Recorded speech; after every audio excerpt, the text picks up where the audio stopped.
William Gargan stars as Barrie Craig, confidential investigator.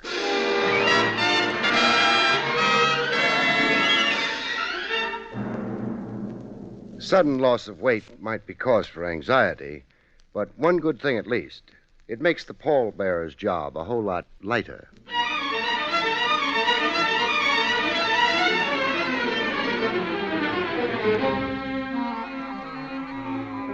The National Broadcasting Company presents William Gargan in another transcribed drama of mystery and adventure with America's #1 detective, Barrie Craig, confidential investigator.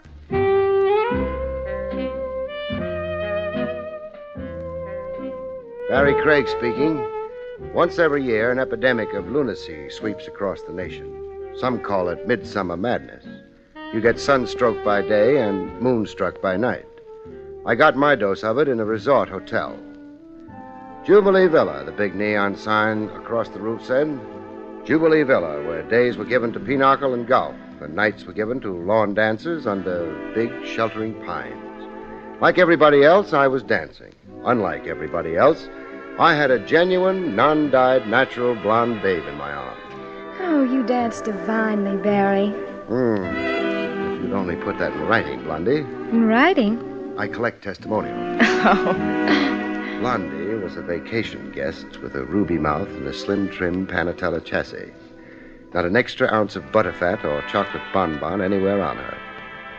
The name she gave was Linda Paris. I was kicking my heels at Jubilee Villa at Linda's own request. She'd phoned me to please come. What she had on her lovely mind, I didn't know yet. I was too busy totaling up what she had on the outside. Well, I suppose the time has come to talk, Barrie. Cruel words. You've probably been wondering why I telephoned you and dragged you up here. I stopped wondering after the second highball. Down that path there's a grape arbor.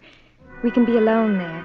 You've enticed me. Only to talk about my problem. Oh. I really do have a problem, Barrie. Yeah, I know, with men. You've had that same one problem since the age of 3, I'll bet.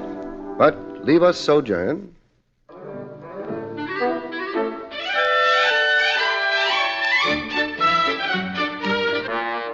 A grape arbor under the moon with a bewitching blonde at hand means all things to all men. But to a confidential cop, it only means work, police work.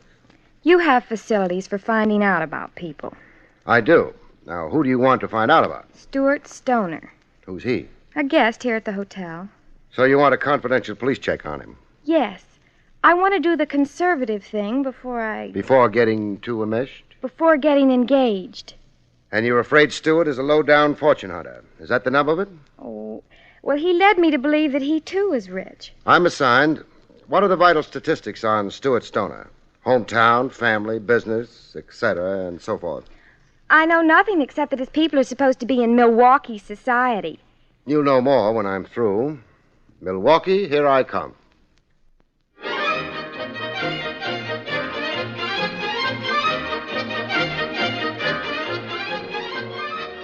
One thing about a long train ride, you catch up on your back reading. Came the day after tomorrow, I returned to Jubilee Villa, full of news from Milwaukee. Bad news for Blondie. It's all so incomprehensible to me. Then let me repeat myself. There is no Stoner family in Milwaukee society and no young aristocrat named Stuart Stoner. Then Stuart is a masquerader. It would seem. And so are you, too, a masquerader, Blondie. I check both ends of the matrimonial question mark. I'm a bug for thoroughness. Linda Paris of Brockton, Massachusetts. No such she-animal. Now, what's the real name, Blondie? Mary Ranceroff. A working girl. A wage slave. Department store ribbon counter. I'm a manicurist. You're putting on quite a big show here at Jubilee Villa. Where'd you get the wardrobe? And the $55 a day? My savings. Your pitch to snag a rich husband. It's just as easy to love a rich man. Touché. All right, assignment completed. Pay me off and kiss me goodbye. No. No? I still want to know about Stuart. Like you, he's fortune hunting. Oh. Well, you see... You go for him. Nevertheless and notwithstanding. Okay, then. I'll stick around a while. On the day I go, you can call me the guy who murdered Cupid.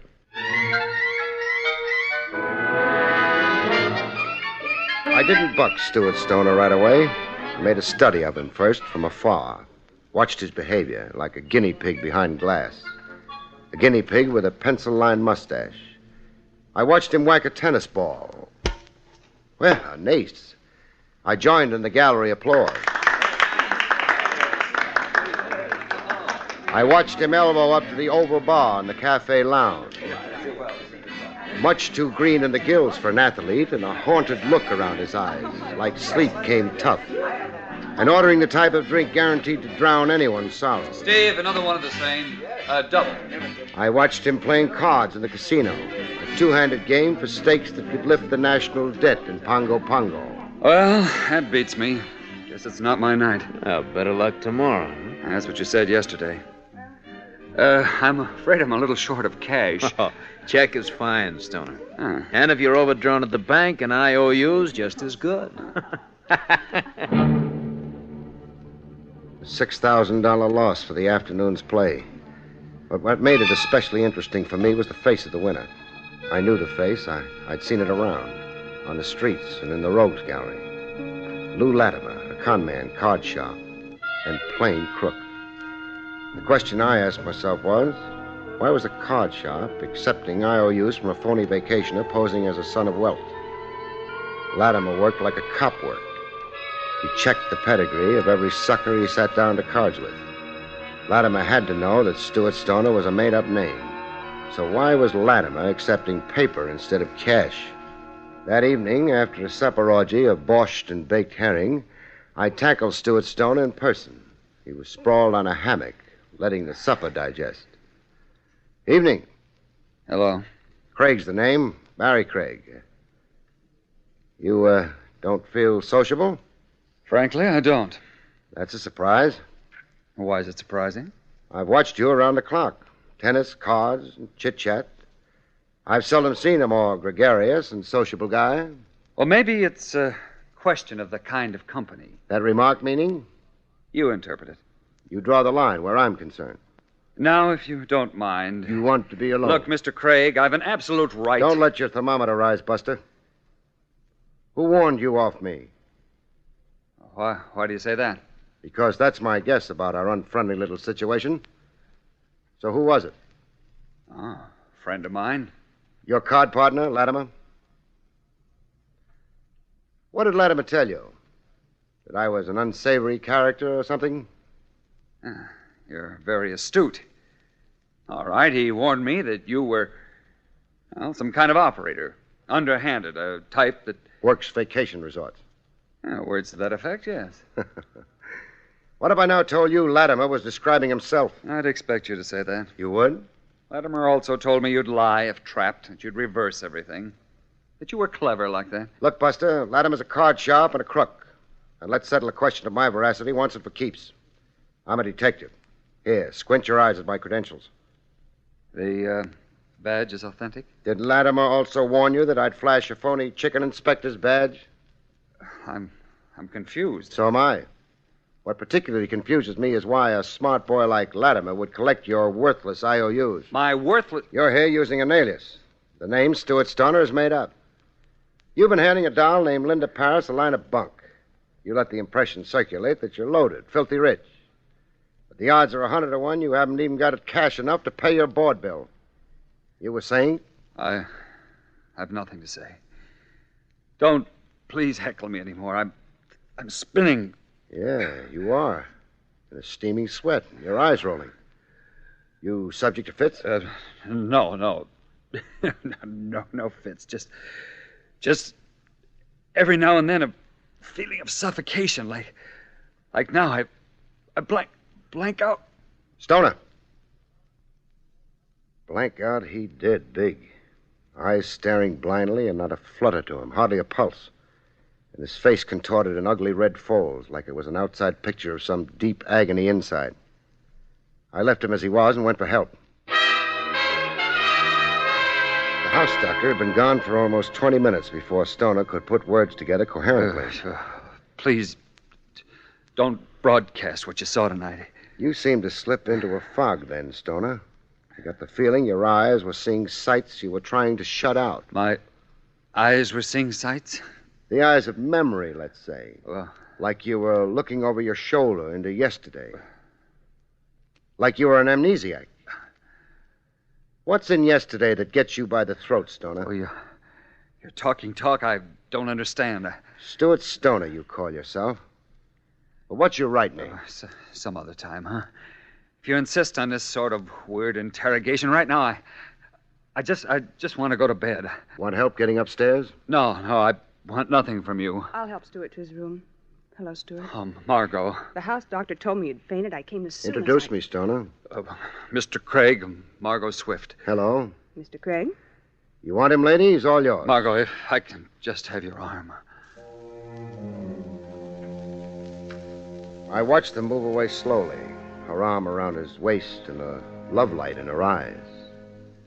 A tightly trussed look to her figure, coal black hair, colored gypsy kerchiefs around her neck, and a look of experience to her. Older than Stuart, but you'd need her birth certificate to prove it. She was that preserved. Linda and Margot, blonde and brunette. Stoner was doing okay with the ladies. A while later, in my room, while wrestling with a knot in my tie as a prelude to showering before bed, I found a typewritten note propped against my bureau mirror. The management regrets the need to terminate your stay due to a prior reservation made for room 211. Room 211 was my room. There was a deadline noted on the bottom of the eviction note. We would appreciate possession of room 211 by 9 p.m. 9 p.m. was 1 minute away. Correction. It was 9 p.m. I acted calm in the emergency. I tore up the note.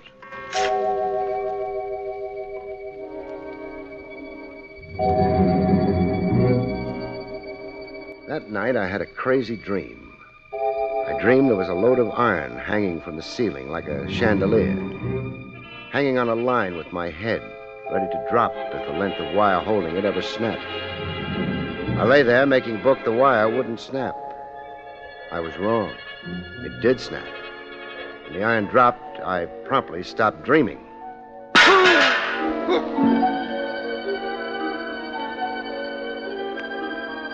Wake up from a midsummer's night's dream, you can find yourself in strange surroundings. I imagined I found myself on the bottom of a lake. But that was too crazy, even for midsummer. What was a fact was, the lake lay around me only ankle height. I was plopped in reeds that were taller than me. The kind of reeds you find around the edge of country lakes. I had water in my nose and ears, and a stagnant pool of slop in my stomach. If I survived, I'd need a stomach pump. I lay where I was, listening to owl hoots. The owl had hooted himself hoarse before I became aware of the lump on my head. What had actually happened dawned on me very slowly. I'd been slugged senseless in room 211, carried to a nearby lake and tossed in. Attempted murder. Somebody was very careless about whether I lived or died. When I was up to it, I had questions to put to the friendly management of Jubilee Villa.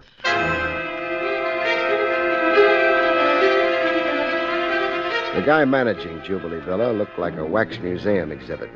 Skin you'd hate to touch unless you were a fellow zombie. And horn-rimmed glasses with lenses so thick his eyes magnified into the size of golf balls. A brass nameplate on the desk read Otto Henser. His attitude towards me was downright contemptuous. Mr. Craig, you expect me to give credence to this fantastic story. I do expect. Mr. Craig, you suffer from sunstroke. I wear a visor cap in the sun. Well, then it is too much to drink. A man with your imagination should never drink. I've been on buttermilk since I arrived here. Look, Henser, I don't imagine being slugged and thrown into a lake. Well, then, at least thank your stars that you are alive. No fault of my assailant's. My guess there is he didn't figure I'd land in a shallow bed. Then you insist on this preposterous story. At the top of my lungs. Someone in Jubilee Villa resents my being around. I'm a meddler. There's some scheme afoot and... Wait. Yes, Mr. Craig. The management of Jubilee Villa, that's you, wanted me out of the place at 9 p.m. tonight. Why, Henser? A prior reservation for room 211. Sure that's the only reason? It is the reason, of course. I didn't comply with the vacate request. I went to bed, and from there I was forcibly evicted. I woke up in the lake. Mr. Craig, there is no connection between our simple request that you give up your room and this hallucination. I'm getting awfully tired of you insinuating I'm a nut. All right, then. I will accept your story. And your explanation of it on that basis? A prowler. There have been other incidents, come to think of it. A trespasser entered your room. You were assaulted. And carried a half-mile from my room to the lake. Mr. Craig, the criminal mind is something unpredictable. There is no logical pattern. Bull. You've sure been trying to sell me one idea after another, Henser. Why?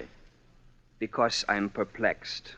Like you are perplexed. I think one thing and then I think another. I see. Right now, Henser, I'm thinking one thing. And what is that? That you could be a grade A 14-carat phony. The next day, I let the con man and card shop Lou Latimer tell me a few lies. Man has a right to live down his past, Craig. No question. I had a few brushes with the law once. Sure, I don't deny it. You served a few sentences? One sentence. Pardon the slander. I'm a changed man today. Pillar of the community. San Quentin community? Oh, the way you cops love to ride a guy.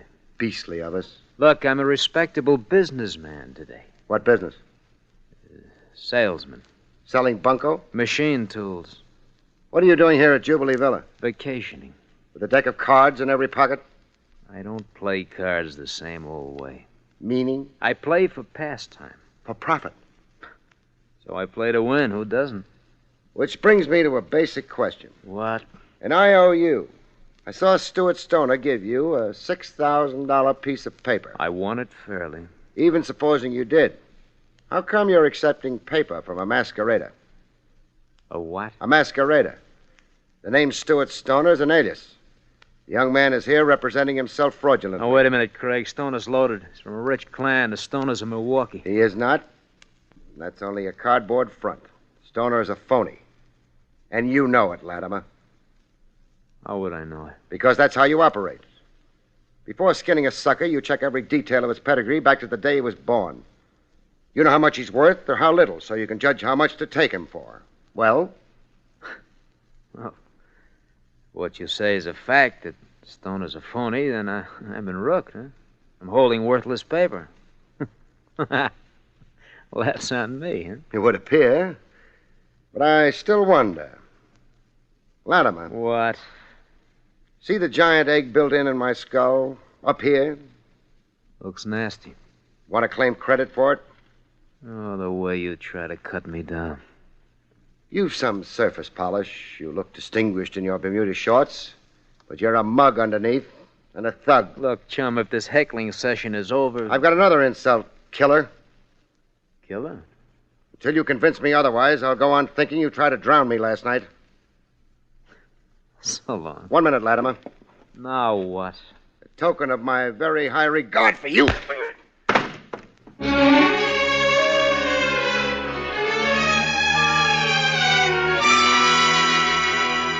Love either conquers all or it surrenders. My client, Linda Paris, born plain Mary Ranzelhoff, ran up the white flag. I'm leaving for home after dinner tonight. Goodbye to Jubilee Villa. Yes, I'm all ready and packed. Say goodbye to Stoney yet? Oh, we had a long talk over breakfast. And the gist of it? He admitted to having assumed the name of Stuart Stoner. What is his real name? He couldn't say. Barrie, he didn't seem to know. Really offering himself as an amnesiac, huh? Look, Blondie, I'm here on your account. I can't follow your example, pack up, scram, and forget. Leave everything unresolved. I'm a cop, at heart and by profession. I want to know who, what, and why is alias Stuart Stoner. I want to know what Lou Latimer's game is, and where the management, Otto Henser, fits into the scheme. And Margot. Oh, I'm glad you brought her up. What about the Lady Margot? She and Stuart were close when I first arrived. I suppose I cut Margot out. Stuart began to chase me. Well, I can't blame him there. I've seen Margot in clandestine meetings with that man Latimer down at Prippet Lake. Anything else you've tucked away in your lovely mind as a significant detail? Yes. Henser kept trying to involve me with other male guests as if he... To preserve Stoner for Margot in line with a three-way partnership. Otto Henser, Latimer, and Margot. I don't understand. A three-way scheme connotes loot, wolves shearing a lamb. But where's the possible profit in Stuart Stoner? What's the bait for Henser, Latimer, and Margot? Stoner's a phony and masquerader, a deadbeat. Maybe Henser, Latimer, and Margot don't actually know Stoner's a masquerader. If they didn't know, impossible to believe as that is, if they suckered themselves in some attempted badger game, they do know now. I told Latimer that Stoner was a phony. Now, do you want to quit or follow through? All right, what do we do? Search every inch of Stoner's room and effects. You play lookout while I play burglar.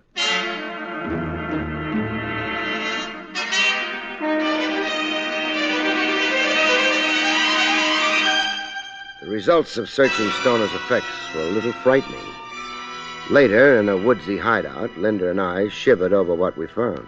Barrie, it's fantastic. Lengths of copper wire, all cut down to convenient size. The tools of a strangler.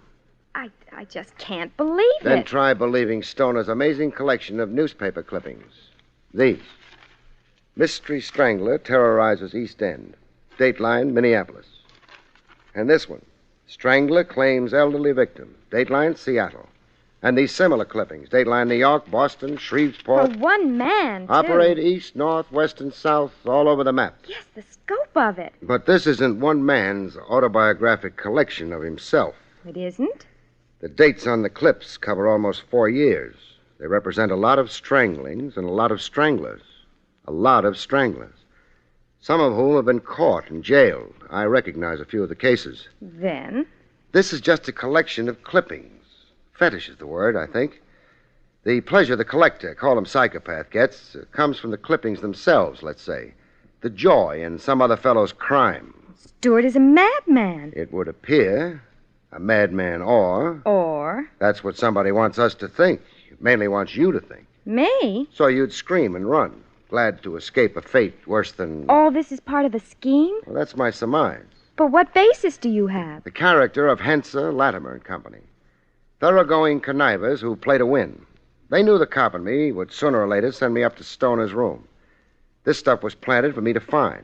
Enough to disillusion me in Stoner, but not enough to pinch him. No real evidence of a crime or an actual criminal personality. What now? Well, let Henser, Latimer and Company horse themselves into believing they hold trumps. That you're scared off. That I'm disinterested in any further to do with a nut. We make our fond farewells. We leave Jubilee Villa? Officially only. Unofficially, we're still around. We're holed up somewhere with our eye on this place, watching to see the next move of the gang against Stoner. But what can they want of Stuart? I finally come to the conclusion about that. One, Stoner is an amnesiac. Isn't sure of who he is and where from, etc. Two, he is not a poor masquerader, but a rich one after all. Stuart, rich? Uh-huh. Dough, position. And a good marital catch for Margot. Also a profitable game for Latimer to account for the IOUs. Also a Klondike for Henser. Otherwise, there'd be no reason at all for a plot. Well, that means they know Stuart's true identity. They do, but Stuart doesn't. So will you join me in hiding, doll? Where do you hide with a blonde? Not being able to find a treehouse, we settled for an auto camp a quick 2 miles from Jubilee Villa, adjoining cabins.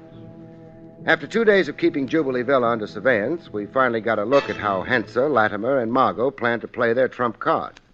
The kind of trap they had baited for weak-minded Stoner. Sweet music in the cool of the evening piped into the grape arbor. The grape arbor set with intimate tables, a canopy of freshly cut flowers, a few picked guests, and the local parson. A marriage was taking place.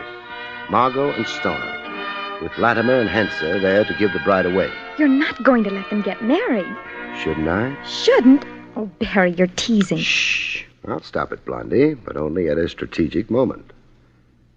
The strategic moment came. The man in the high collar was reaching the end of his text. If any man knows some reason why this pair should not be joined in the bonds of matrimony, let him now speak. Speaking, stop the wedding. Most astounding thing.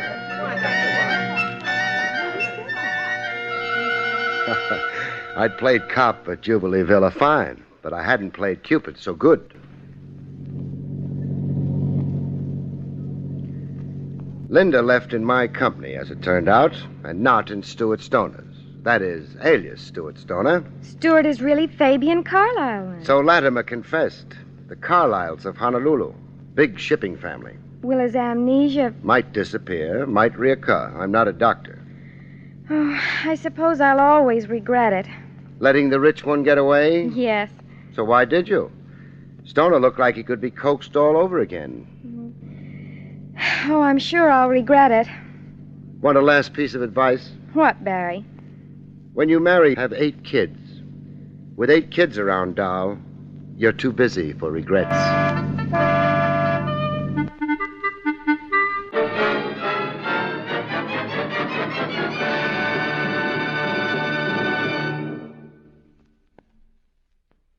You have been listening to William Gargan in another exciting transcribed mystery drama from the adventures of Barrie Craig, confidential investigator. Tonight's story, Midsummer Lunacy, was written by John Robert.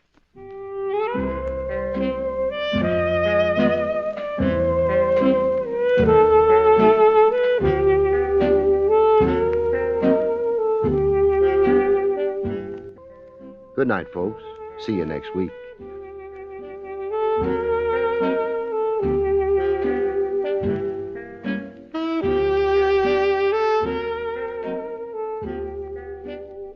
The National Broadcasting Company has just brought you an NBC Radio Network production with William Gargan, starring as Barrie Craig, confidential investigator, directed by Arthur Jacobson. Also heard Hilary Hall as Linda, Alice Backus as Margot, Tony Barrett as Latimer, George Neese as Stewart, and Herb Ellis as Henser.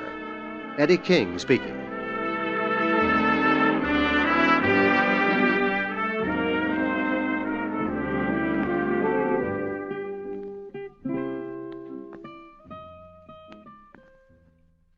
Three chimes mean good times on NBC.